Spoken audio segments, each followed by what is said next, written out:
For the fans that have maybe lost a little bit of hope right now, what would you say to give them some assurances that there is a light at the end of the tunnel and there is room for hope? Well, something good's just about to happen, and if you can hold on to that mentality, then you keep believing that you can turn and make things happen, and that's kind of what has guided me for all of these years. And so I've not been here, but it doesn't change. That's the approach, that's the outlook. Yeah, it's disappointing that they turned out. We had a great crowd, and they were loud and helping and all of that. That they walk away here so dissatisfied, and we're pretty disappointed about this one. But if you don't score, you can't win. And we couldn't score, and it was an incredible game of defense on both sides, their team, our team. The numbers are, whatever, they're next to nothing. And we had opportunities to make big plays, and we didn't hit them. QB was under duress the entire time, and so our ability to match up with their pass rush didn't work out well. And so I'm really disappointed that we weren't able to find the plays that could have given us the field change and the switch so that you have a chance to knock one in and get out of there. Unfortunately, the penalties this is a crew that calls the most penalties in the NFL, and they hit right on their head, right their number that they always call. And we knew that. We had a strategy about it. We were trying to stay out of their targets, their sight lines, and we didn't get it done. And so we endured a number of penalties, but there was a couple really big ones that really made a difference in the game and changed the field position drastically.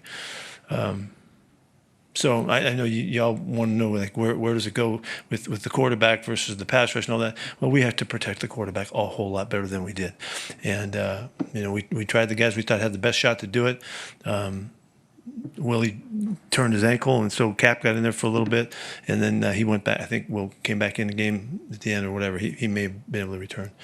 But we had a bunch of scheme, we had a bunch of strategy and slowing the thing down, but we couldn't hold up, and it was really unfortunate.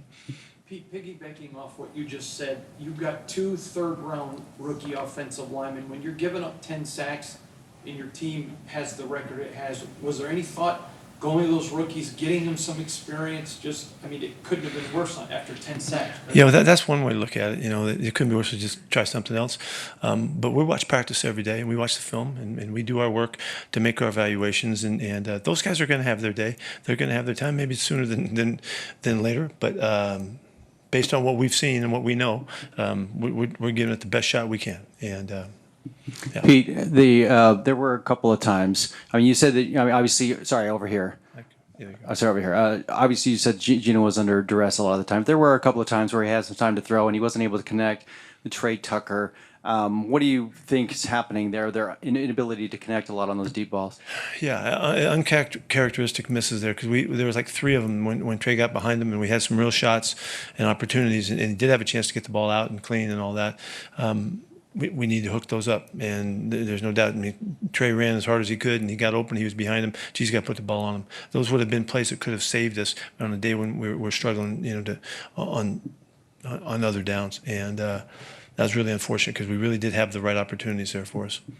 Pete, to your left here. Just back to Kappa going to center. When did he first start taking snaps at center for you guys at some point of practice? And if so, why did you guys feel better about him at center rather than moving Jordan back and throwing one of the rookies in there at right guard? Because we thought our best shot was to keep Jordan playing at guard was the first thought. Cap has been kind of snapping all along, and more seriously lately, to give him that opportunity. He looked pretty good at the spot, and we thought, based on our practice time and evaluation, that it was better to have Jordan there and have Cap jump in at center. We had thought that if that would have happened, earlier in the game, that's the way we had planned to go. Pete, my first question is, how's Ashton, and do you think he avoided anything serious when he went down? Yeah, they said that he tweaked his ankle, and I don't know how bad that is. They're going to check him out right now. I don't know that. But there was an ankle day. About 3 different guys had ankle issues. He was one of them. Follow-up question, sitting at 2-9 right now, the decisions you make whether on the roster and who plays and who not moving forward, how much will that be dictated on what you want to see moving forward into the future? Yeah, well, we'll talk about all that and see where we are. Obviously, you allowed 24 points tonight, but you still had 2 turnovers. Do you really believe that the defense is still playing good enough to win these games, and it's kind of more on the offense to step up? There's no doubt. They had a 2-yard drive, and they had a 20-yard drive or something like that. I thought we played great on defense tonight. And there's the one big breakout screen. We just screwed it up in terms of the way we contain the thing, and that play goes. The other one's, I think, is a 4-yard drive, 2-yard, whatever it was. The guy catches the scramble bomb. It's a great play by Shador, and that's a lot to ask to stop him in that situation. Our guys played great tonight, I thought, all night long. I mean, they ran for 50 yards or something like that, and they had 2 plays that were worth the rest of their offense.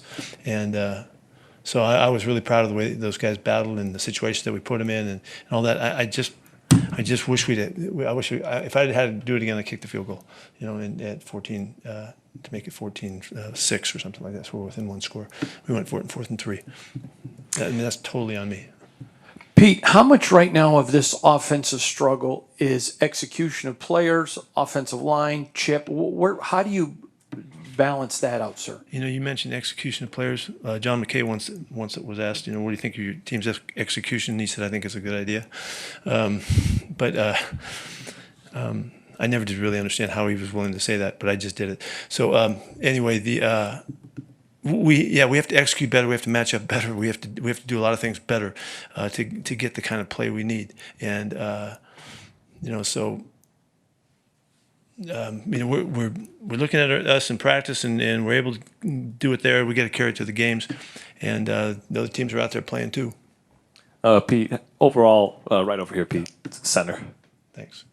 Overall, just how would you assess Shador Sanders in his first career start? They won the game.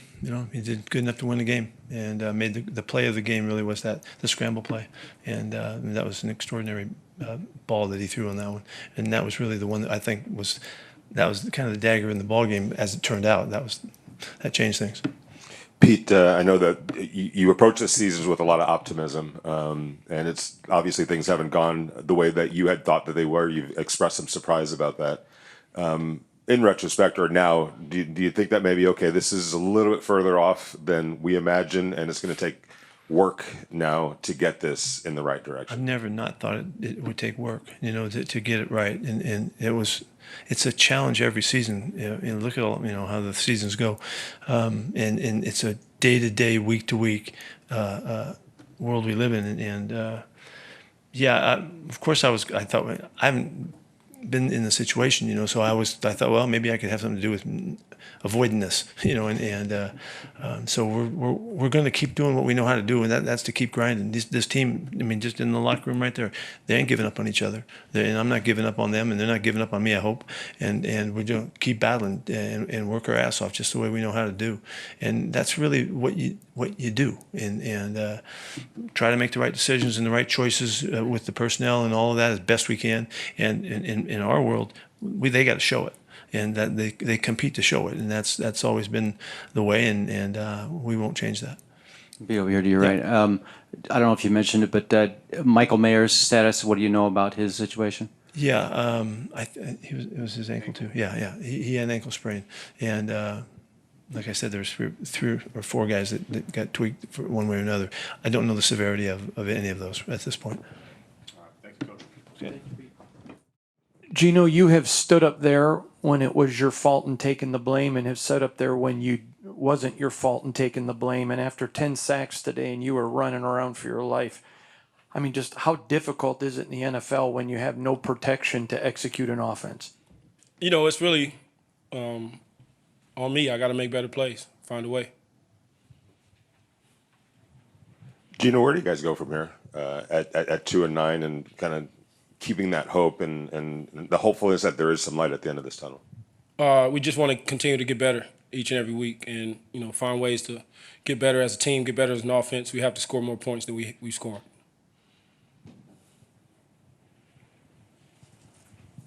Geno, Pete has said often that this has surprised him. He never thought it would be like this. Looking back now, is there anything you saw? How surprised are you at 2-9, given where you started the season, what your hopes were? Yeah, we haven't won the games that we needed to win, and we haven't played good enough to win more games. So, as a quarterback, I put it on me. You've battled through tough times in your career before. What did you learn then that you're trying to lean on now? You know what? That's a great question. I think what I learned is that I'm super resilient, and I'll always be. Hi, Geno. You had a few big plays down the field that you guys weren't able to connect on. How do you look to clean that up moving into next week? Yeah, we got to hit the big plays down the field. Got to hit the guys in stride and make those plays. Gino, over here. Obviously, I mean, this is a career high 10 sacks you took today. What would you say, if anything, would be like the through line for what was the difference between what you faced today and what you've seen in the past? I wasn't counting the plays or the sacks, so that's new information to me. I was just trying to go out there and execute and try to get the job done. Gino, in the first half, it looked like there were maybe two separate plays where maybe there was miscommunication. Not everybody knew what the play was. Could you talk us through it? And was that the case? Was there miscommunication on each of those plays? I'm not really sure which plays you're talking about, but we got to do better, and we got to execute better as an offense. Go, Levi. I'm sorry, man. It doesn't even matter. Obviously, when you're in a situation like that, and you're taking the beating that you're taking as a team, how as a quarterback and as a leader of the team do you coach up those guys on the field to continue to make them keep on going out every play and trying their best? Be the example. Continue to get up. Continue to hold my head high and be as strong as I am, and continue to push forward. You guys all good? Thank you, guys.